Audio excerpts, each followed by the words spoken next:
Hello student.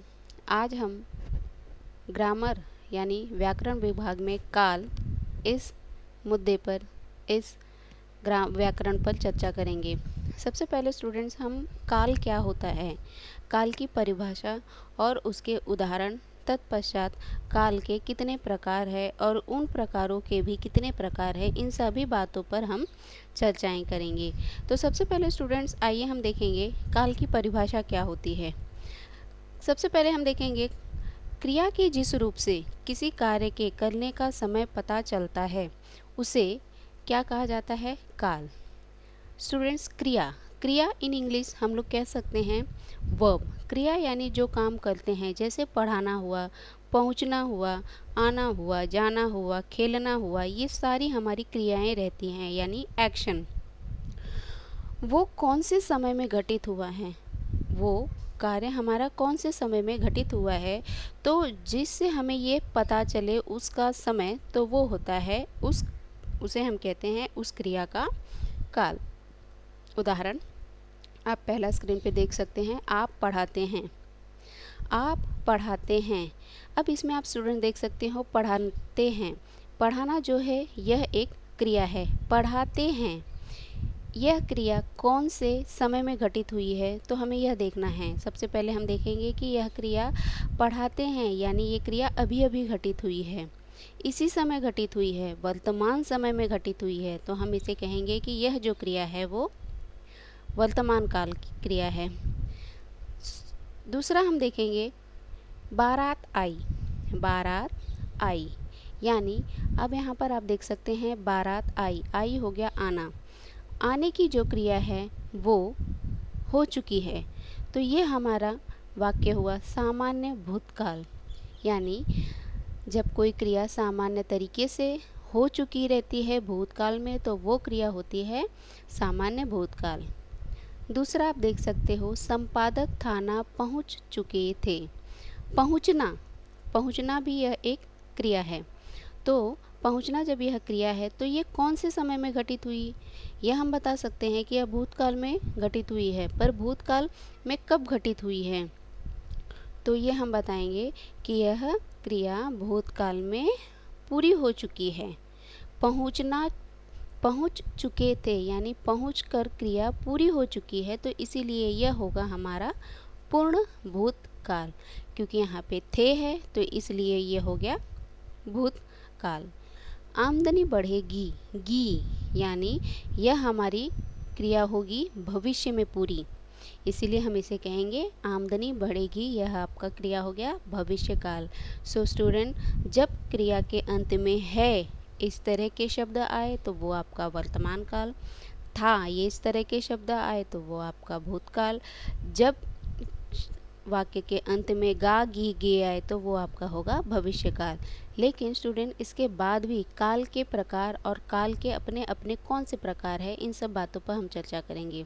सबसे पहले आप देखो काल, काल में सबसे पहला प्रकार है वर्तमान काल, दूसरा भूतकाल, तीसरा भविष्यकाल।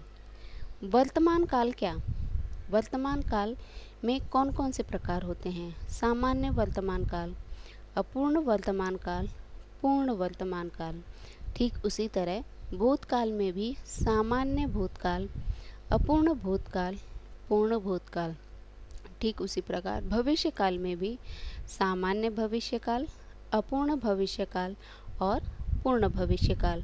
तो स्टूडेंट आप ये चार्ट को ध्यान में रखो कि काल के कितने प्रकार होते हैं और उन प्रकारों के भी कितने प्रकार होते हैं।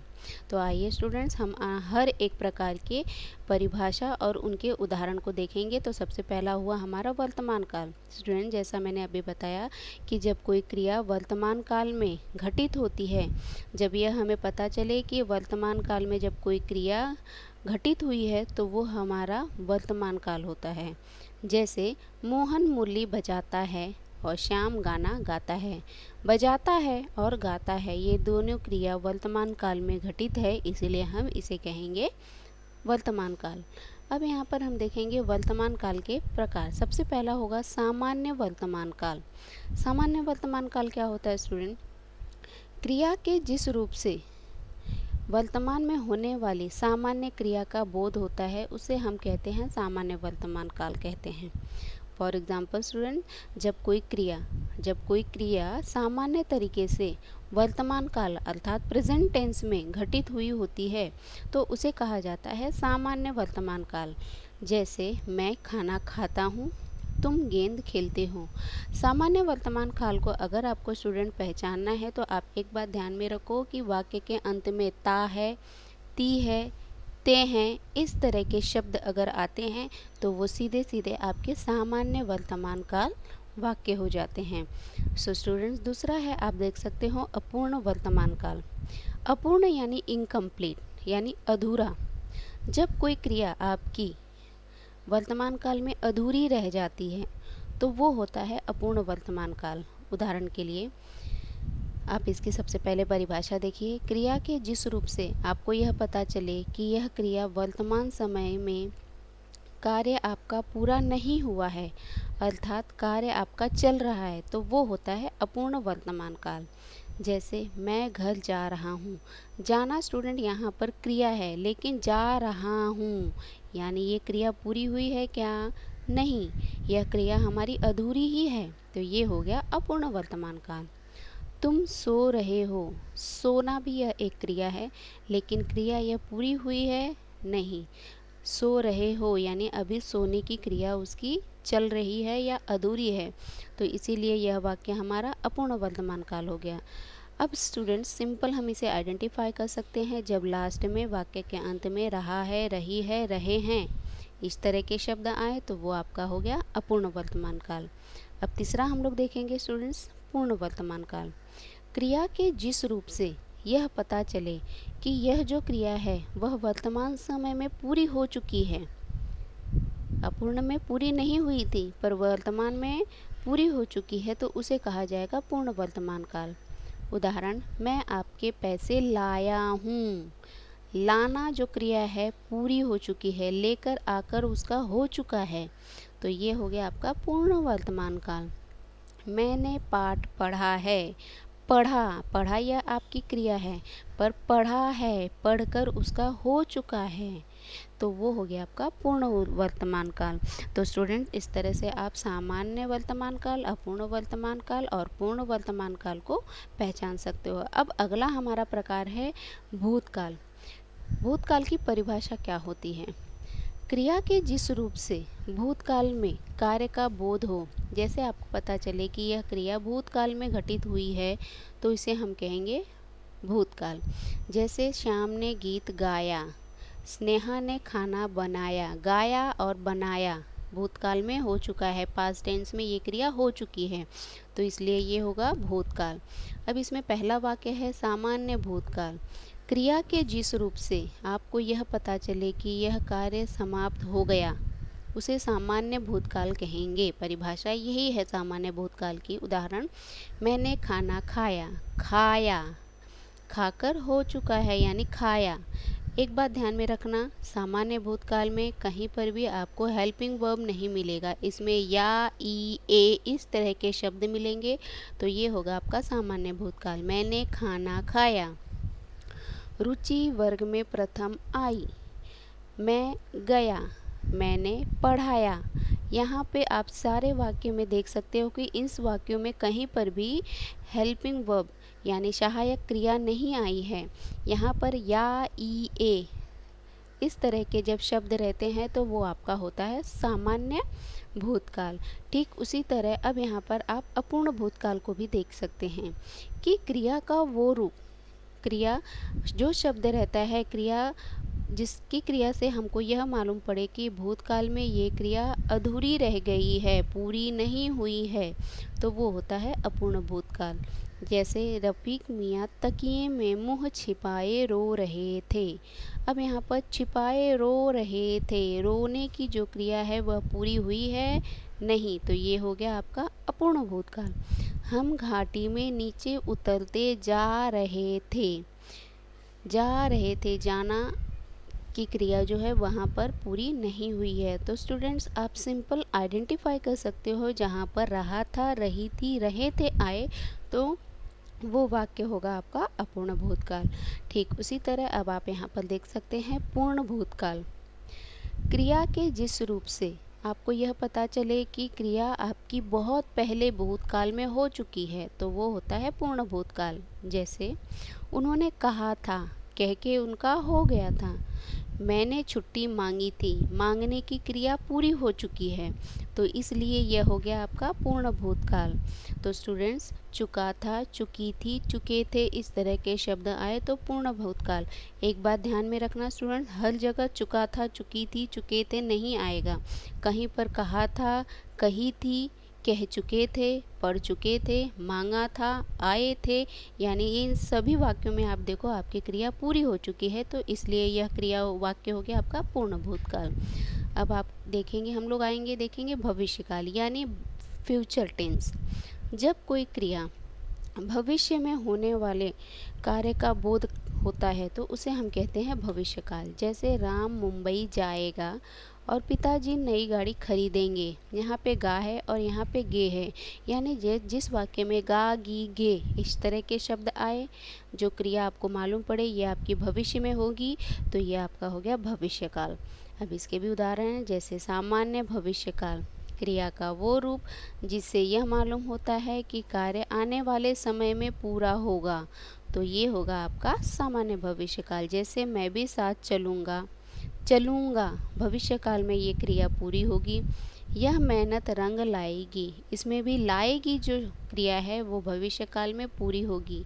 मैं भी पढ़ाऊँगा, मैं भी पढ़ूँगा, इस तरह के जब शब्द आए तो ये आपका होगा सामान्य भविष्यकाल। इसके बाद आप देख सकते हैं अपूर्ण भविष्यकाल। क्रिया के जिस रूप से आपको यह मालूम पड़ता है कि ये क्रिया भविष्यकाल में अधूरी पूरा हो रहा होगा। जब यह क्रिया भविष्य में पूरा हो रहा होगा तो उसमें हम इसे अपूर्ण भविष्यकाल कहेंगे। जैसे प्रणीत पढ़ रहा होगा, पढ़ने की क्रिया भविष्यकाल में पूरी हो रही होगी। रमेश दफ्तर जा रहा होगा, यानी भविष्यकाल में ये क्रिया पूरी हो रही होगी, तो ये हो गया अपूर्ण भविष्यकाल। जैसे मैंने बताया अपूर्ण भूतकाल में रहा था, रही थी आए, अपूर्ण वर्तमान काल में रहा है, रही आए, वैसे ही अपूर्ण भविष्यकाल में रहा होगा, रही होगी, इस तरह के शब्द आए तो वो अपूर्ण भविष्यकाल। अब यहाँ पर नेक्स्ट हम देखेंगे पूर्ण भविष्यकाल की परिभाषा और उसके उदाहरण। क्रिया के जिस रूप से यह पता चले कि भविष्यकाल में यह क्रिया हमारी पूरी हो जाएगी, तो वो होता है पूर्ण भविष्यकाल। जैसे अंजलि सो चुकी रहेगी, यानी अंजलि के सोने की क्रिया भविष्यकाल में पूरी हो जाएगी, तो वो होता है पूर्ण भविष्यकाल। माँ खाना बना चुकी होगी, माँ खाना बना चुकी होगी, तो यह भी हमारी क्रिया भविष्यकाल में पूरी हो चुकी होगी, तो यह होता है पूर्ण भविष्यकाल। तो स्टूडेंट्स, हमने यहाँ पर देखा कि काल के कितने प्रकार होते हैं और उन सभी प्रकारों के उदाहरण को हमने देखा, उनकी परिभाषाओं को देखा। स्टूडेंट्स, आप यहाँ पर देख सकते हैं, यहाँ पर ये जो चार्ट है क्रिया का काल के अनुसार परिवर्तन। अब यहाँ पर काल के अनुसार जो क्रिया है वो किस तरह से परिवर्तित हुई है। वर्तमान काल, भूतकाल और भविष्यकाल। वर्तमान काल में, सामान्य वर्तमान काल में वही क्रिया देखिए आप। वर्तमान काल में पढ़ती है, आती है, लिखती है, देखता है आदि। वही क्रिया आप अपूर्ण वर्तमान में देख सकते हैं। पढ़ती का होगा पढ़ रही है, आती का है आ रही है, लिखती का है लिख रही है, देखता है का देख रहा है, यानी यहाँ पे सब में रहा है, रही है, यहाँ पे ता है, ती है। सामान्य वर्तमान काल, अपूर्ण वर्तमान काल। अब उसी को हम पूर्ण वर्तमान काल में देखेंगे। पढ़ी है, आई है, लिखी है और देखा है, यहाँ पे वो सारी क्रियाएं पूरी हो चुकी है, तो वो हो गया आपका पूर्ण वर्तमान काल। ठीक उसी तरह सामान्य आप यहाँ पे देख सकते हो, सामान्य भूतकाल में कहीं पे भी सहायक क्रिया नहीं है। पढ़ी, आई, लिखी, देखा, तो ये हो गया सामान्य भूतकाल। सीता पढ़ी है, सब सीना आई है, उसने मैंने पत्र लिखा है, उसने देखा है, देखा, लिखा, तो इस तरह के कार्य क्या हो गए, सामान्य भूतकाल। अब वही क्रिया अपूर्ण भूतकाल में पढ़ रही थी, आ रही थी, लिख रही थी, देख रहा था, पढ़ती थी, आती थी। एक बात ध्यान में रखना, अब आप सोचेंगे कि टीचर यहाँ पे भी तो ती और थी आ गया, तो ये तो सामान्य में आएगा, नहीं। पढ़ती थी यानी क्रिया इसकी पढ़ती थी, पूरी नहीं हुई, पढ़ के उसका पूरा नहीं हुआ है, इसीलिए ये अपूर्ण भूतकाल है। ठीक उसी तरह यहाँ पे पूर्ण में आप देखेंगे, पढ़ी थी, आई थी, लिखी थी, देखा था आदि, ये हो गया पूर्ण भूतकाल। इसी तरह भविष्यकाल में आप देखेंगे, सामान्य भविष्यकाल में पढ़ेगा, आएगा, लिखेगा, देखेगा। अपूर्ण भविष्यकाल में पढ़ रही होंगी, आ रही होगी, लिख रही होगी और देख रही होगी, यानी ये सारी क्रिया अधूरी है, पूरी होगी भविष्यकाल में, तो ये हो गया आपका अपूर्ण भविष्यकाल। अब आपको जब भविष्यकाल में पूर्ण भविष्यकाल में कैसे वाक्य आएंगे, पढ़ चुकी होगी, आ चुकी होगी, लिख चुकी होगी, देख चुकी होगी, तो ये आपका होगा पूर्ण भविष्यकाल। स्टूडेंट्स यहाँ पे आप देखिए कम से कम 8 क्वेश्चन हैं, कौन कौन से प्रकार हैं हम इनके प्रकार पहचानेंगे। अब देखिए आप यहाँ पे पहला क्वेश्चन है, चिड़ियों ने घोंसला बनाया, यानी ये क्रिया भूतकाल में घटित हुई है। या मैंने कहा था या ई ए इस तरह के शब्द आए तो ये होता है सामान्य भूतकाल, ये पहला वाक्य होता है हमारा सामान्य भूतकाल। उसकी जान बच गई है, बचने की क्रिया पूरी हो चुकी है यानी वर्तमान काल में पूरी हो चुकी है, तो ये होगा आपका पूर्ण वर्तमान काल। हमें न्याय ज़रूर मिलेगा, ये क्रिया आपकी भविष्य में पूरी होगी, तो इसलिए यह क्रिया हो गया सामान्य भविष्यकाल। बच्चे बगीचे की सैर कर रहे थे, सैर करने की क्रिया पूरी नहीं हुई है, सैर कर रहे थे, अधूरी है ये क्रिया, तो ये हो गया अपूर्ण भूतकाल। सामान लाने के लिए बाजार जाना पड़ता है, मैंने कहा था ता है, ती है, ते हैं आए, तो वो वाक्य हो गया सामान्य वर्तमान काल, यानी जाना पड़ता है, सामान्य तरीके से हुआ है वर्तमान काल में, तो ये क्रिया हो गया सामान्य वर्तमान काल। सभी लोग सो गए थे, सभी लोग सो गए थे, यानी सोने की क्रिया पूरी हो चुकी है, तो ये आपका हो गया पूर्ण वर्तमान काल। राम टीवी देख रहा था, देखने की क्रिया पूरी नहीं हुई है, अधूरी ही है, रहा था, रही थी अगर आए तो वो आपका होगा अपूर्ण भूतकाल। हमने आम खाया, हमने आम खाया, या आया है, तो ये आपका हो गया सामान्य भूतकाल। एक बात देख लो, हमने आम खाया ये वाक्य में और चिड़ियों ने घोंसला बनाया, इन दोनों में भी कहीं पर भी सहायक क्रिया नहीं है, या ई ए इस तरह के शब्द आएंगे तो ये सामान्य भूतकाल आपका वाक्य होगा। तो स्टूडेंट्स आज हमने काल के प्रकार, उसके उदाहरण और उसकी परिभाषा और उससे संबंधित कुछ प्रश्नों को सॉल्व किया है। स्टूडेंट्स आप इस काल की परिभाषा को पढ़ो और अपने पाठ को पढ़ते समय वाक्य को पहचानो कि कौन से काल में क्रिया घटित हुई है। सो स्टूडेंट्स इसका आप रिवीजन करो और इसके जो प्रश्न उत्तर है जो मैंने 8 क्वेश्चन दिए आप अपने नोटबुक में सॉल्व करो। फिर हम नेक्स्ट लेक्चर में नेक्स्ट टॉपिक के साथ मिलेंगे स्टूडेंट्स, तब तक के लिए थैंक यू।